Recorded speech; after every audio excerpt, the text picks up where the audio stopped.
Hello and welcome. You're watching CNBC TV 18 Special. Today we are in conversation with Naveen Jindal, who is the chairman of JSPL. India has seen a lot of changes in the past few years, whether it's policy changes, auctioning of coal mines to minerals, as well as changes in the power consumption of India. JSPL is into power as well as coal and mining. So today we pose questions to Naveen Jindal, who's the chairman of JSPL. Hello, welcome sir to CNBC TV 18. My first question to you is, where does this whole steel, mining and the coal as well as power industry stands? Where do you see the potential? And with so many changes in the policy, whether it's coal auction, mining auction or consumption of power, where do you see your company heading? You're right, last 2-3 years there have been a lot of changes. And all these changes had impacted us very adversely. But I feel now all that is behind us. Yeah. We have overcome all those challenges and now we are looking towards a very bright future. So this plant in Angul was based on coal gasification. We had a coal block here, but after that coal block's gone, so we had to do something for our survival. So here, you know, in this backdrop, what you see here, this is, we are building India's most modern and India's biggest blast furnace. So we hope to complete this by March end in the next 2 months. And once this blast furnace starts, our output will increase more than double in the next 2 months. And in the next 6 months, we expect our output to increase 3 times. Government has given a lot of help to the sector, the whole steel sector. First, they came out with minimum import price. Then, in the background, the anti-dumping duty cases were resolved. So, how has that impacted? Has it given you a positivity? Do you think that the Indian sector for steel is now capable to compete with the likes of China? See, this step that the government took was very timely, and it has saved the Indian steel industry.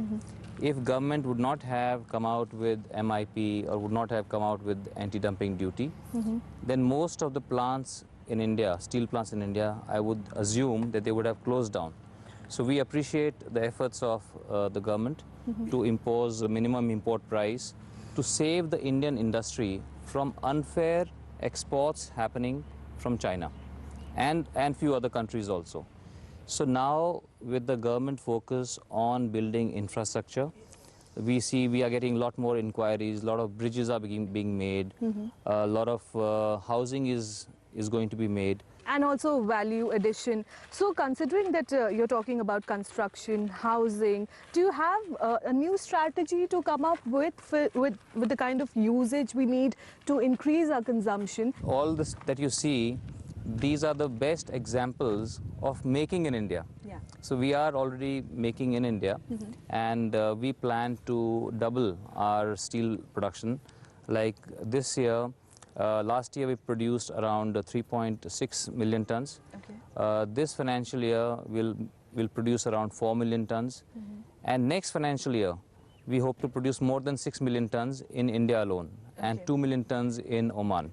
Okay. So, and we do see a lot of demand is coming up now, especially in the construction sector. Do you have a plan in place? Do you have a team in place? Is that something that you're betting big on? Sure, we have team. We have always been amongst the most efficient steel producers in the world. It's just that there were lots of changes, like we talked about. So we've had to change our model. But now, as per the new model, as per the new, whatever plans that we made, we hope to start this in April.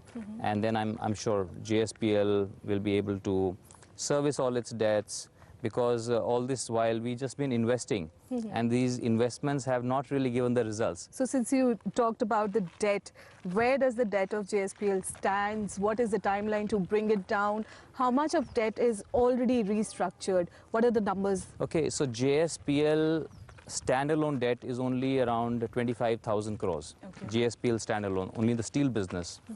A lot of times people do not understand the whole thing. When they talk about JSPL debt being 47,000 crores, so JSPL, that's not JSPL standalone.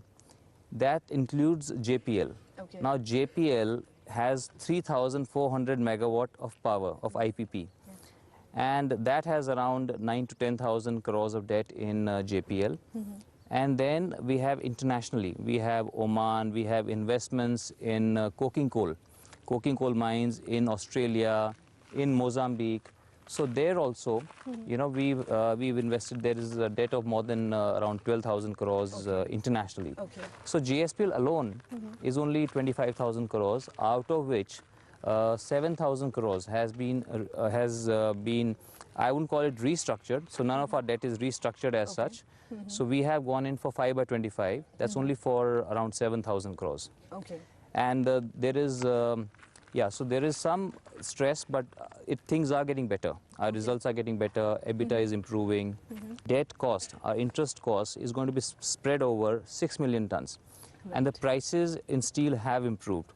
So we hope that from now on, say after 6 months, we are going to actually start reducing the debt. And after a year, we want to start reducing the debt substantially. And we want to be a very debt light company, very low leveraged company. And that's what, because we have, and this debt that increased, it was not because of anything wrong that we did. It was basically because of, we had to pay additional levy of 3,500 crores and all our fuel sources were cut. But to pay this levy, additional levy, which I felt was very unfair, we had to take loans and repay this. Okay. Since you talked about coal deallocation, do you still think that the case is still going on? I understand. But do you still think that that whole coal block deallocation and the cases going on has actually casted aspersion on the industry as whole? It has made a disruption? Of course, who can deny that? I mean, how could one expect that whatever governments of India did in 20 years, everything what Britishers gave to a steel company, to a private steel company, that was not deallocated. Whatever governments of India allocated to so many steel companies, power companies, cement companies, and lakhs of crores, more than 5 lakh crores of investment was made based on those coal blocks.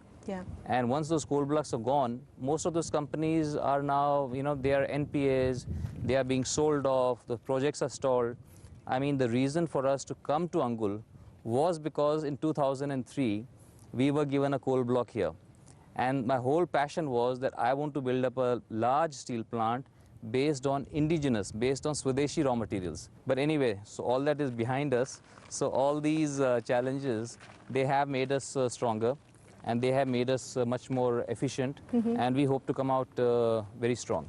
But the case is still going on. So the case is going on. So I have full confidence. I have full confidence in Indian judiciary. There may be delays, but at the end, I'm sure we will get justice. Okay. Will you look at divesting some of your assets if there are any buyers? There have been some of the reports on Japanese investors coming in. So that was not for divesting. Japanese investors only coming in with their equity investment into JSPL. They still remain very keen. If somebody wants to invest on our terms, we would welcome that.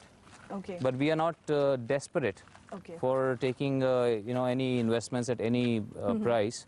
We want to, whatever the company is worth, if somebody wants to come in at the right value, we will welcome that. Well, on that note, we'll take a short break and come back.